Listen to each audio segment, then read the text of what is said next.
So, Oliver works at Müller Medien in Germany. Yes. And he's going to talk about how it's transforming digital marketing and targeting.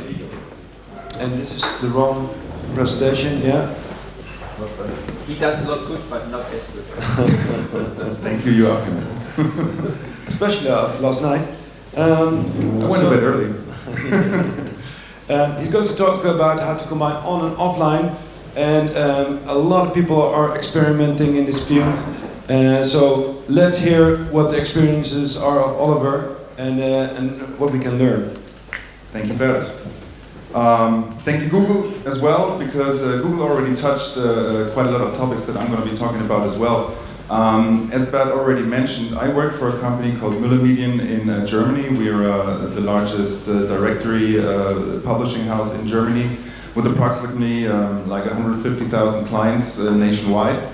And when I talk to my sales guys, I work as a product manager, and when I talk to my sales guys and get the feedback from our customers, very often they do understand that it's necessary to do online marketing and to do digital marketing in that realm.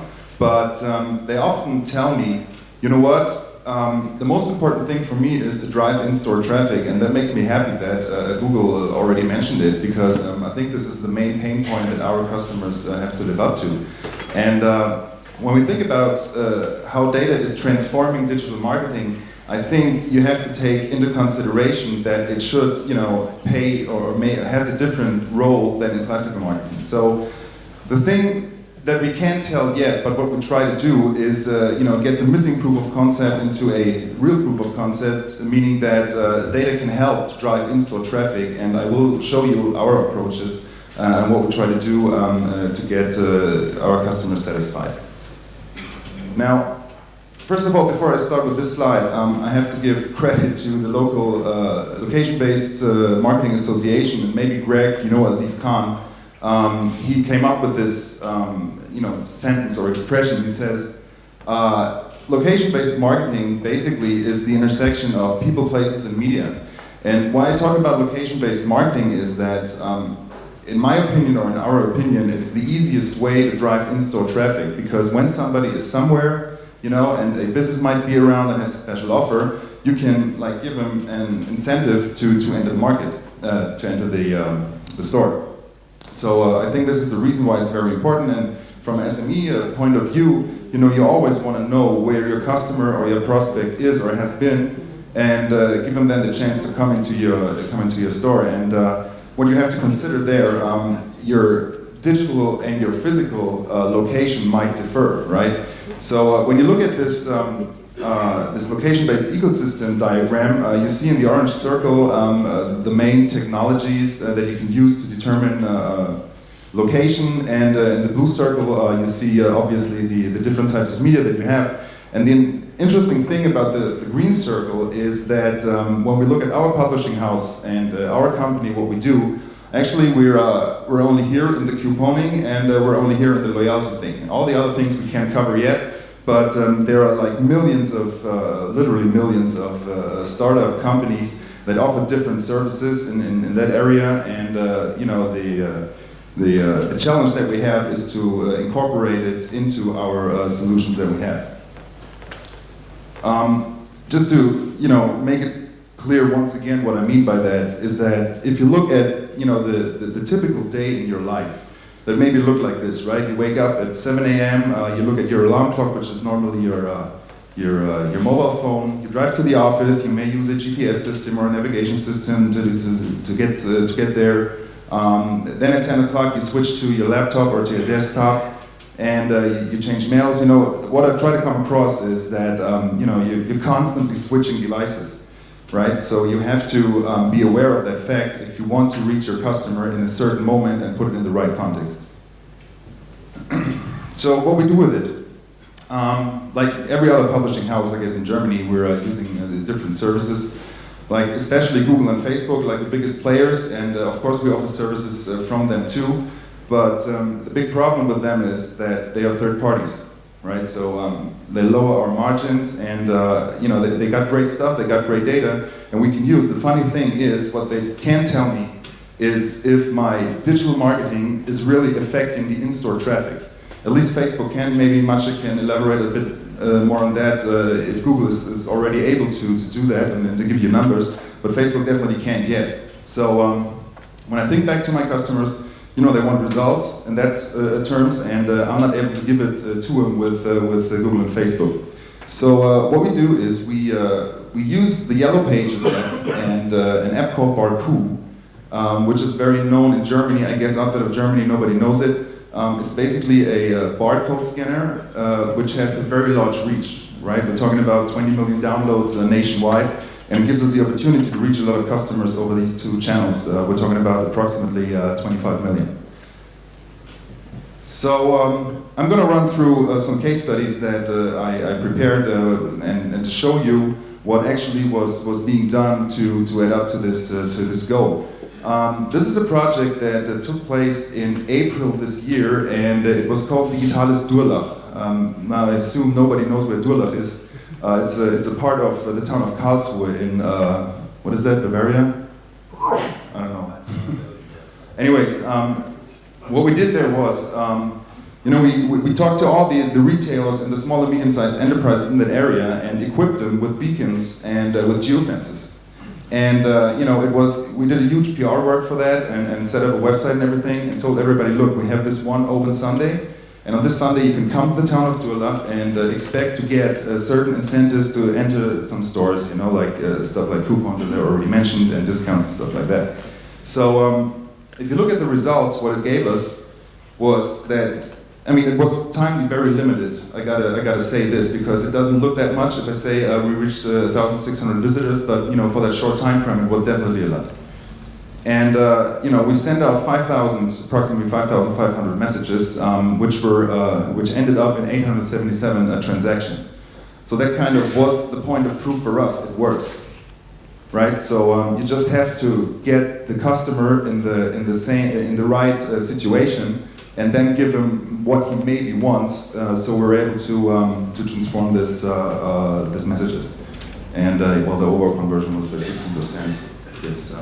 That's interesting as well. The second case I want to present you is the Stars for Free. In this case, we used Barku and the Yellow Pages app to get through our customers.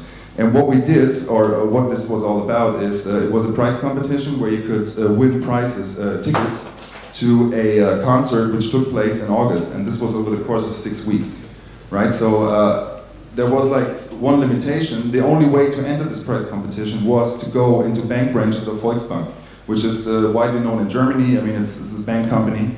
And what we did is, you know, all these dots you see on the map here, we geo-referenced them with geofences, and we made them very small. So we wanted to make sure that everybody that's passing by a Volksbank branch is being pushed with a message saying, "Come into my store, enter the competition, and you might win a ticket for this concert thing." And this was, you know, for the radio station, which was our partner there. It was totally new for them. You know, I mean, they send all the advertisement over radio and stuff.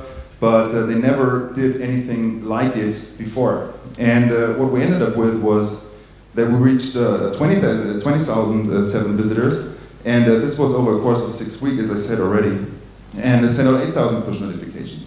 I gotta tell you though, you know, we had a frequency cap on these messages, meaning that when you once passed by a bank branch and you got the message, you wouldn't get it again.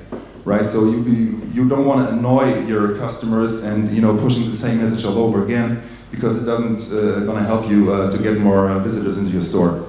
From these 8,000 messages that we put out, there were 1,455 read, which makes it a CDR of 18% approximately, which is a huge success for us. Now, the last one is kind of my baby, if you will, because these were the ones that came up first with the hint that we should think about in the direction of getting, you know, in-store traffic done with online marketing. And what we do with this restaurant, it's a restaurant in Berlin serving Cantonese cuisine, meaning basically they're a Chinese restaurant, but if you talk to these guys there, they say, no, we're not Chinese, we serve Cantonese cuisine. And what we do with them to drive their in-store traffic are three things. Well, two obviously are running Google AdWords and Facebook ad campaigns, all with the goal, to get the in-store traffic in. But as I already mentioned, I have the problem that I can't tell exactly how many people converted online and went into the offline store. So I won't run through the numbers which I have there, but what we do is as well is that we use again the Yellow Pages app to determine certain customers, and it's like a two-level approach. First of all, this is the actual location of the restaurant in Berlin, and what we did was building a geofence around this restaurant, which is pretty large. It's like a radius of 1 kilometer, and everybody that enters this geofence will get a push notification with a certain discount, right? So they get, I think it's a glass of wine, a complimentary glass of wine if you purchase a business lunch or something like that. So we try to make it as easy as we can to get the customer into the store. Now, these again are the numbers of visitors and messages that we send out, and I won't run through it in detail, but the interesting thing comes now. Secondly, we geo-referenced the same place again, but this time in a much smaller radius. So this radius is only like 30 meters, and we installed beacons as well to make the conversion in terms of, you got the first message, all right, you opened the message, you read the message, and then you enter the store. Right? And this is kind of our approach to say to these guys in this restaurant how many people actually came into your store.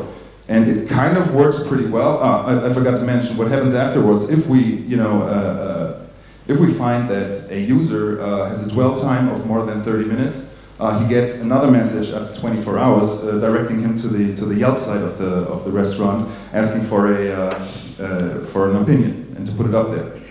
And these are the numbers that we produce in that terms. And 284 visitors may not sound that much, but the campaign is only running for 4 weeks, I think. And if you consider that from all visitors that were initially pushed, 284 really came to that store, and 30 of them opened the message, and probably 3 really went in. Then there you have your conversion, your offline conversion. And that is exactly what we're looking for. I gotta admit, we're coming from a whole different side as a directory business, but this is our approach on how we do digital marketing. So if there aren't any questions left, I hope I'm still got 2 minutes. I'm open for questions. These are my contacts. Get in touch over LinkedIn. You find these slides on SlideShare. Yeah, thank you very much. Nice. So, how many people are testing with the geofencing and the longitude within their apps? So, 1, 2, 3. So 3. Okay. And do you have? Does everybody understand push notifications and geofencing? Yes. Oh, that's easy. So, any questions?